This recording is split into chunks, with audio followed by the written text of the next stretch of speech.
at its roots, permaculture as a word is essentially a derivative of two others, permanent and agriculture.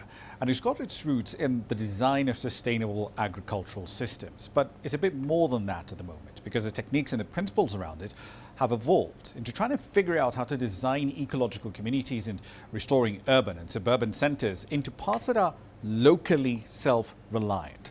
Aden Chouachi tells us how this practice is taking root in Tunisia on Grassroots tonight. Cleaning up after a fire on the family farm, Slim Marzougi looked at the bright side and seized the opportunity to plant new trees. So while leaving the citrus trees in place, the 43-year-old university graduate began planting olive, pimiento and hibiscus trees and to produce okra. Permaculture introduced me to environmental diversity. I planted a first layer of forest trees to protect the farm.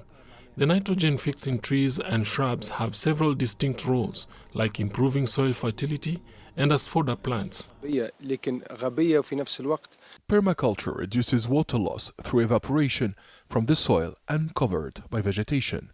This alternative way of farming helps this ecosystem thrive and adapt to the searing drought that has badly impacted the agricultural sector. I also plant edible vegetables under the trees, especially vegetable crops, which can make a natural layer. It protects the soil and reduces evaporation in the summer season. It's an efficient natural system against water scarcity and climate change.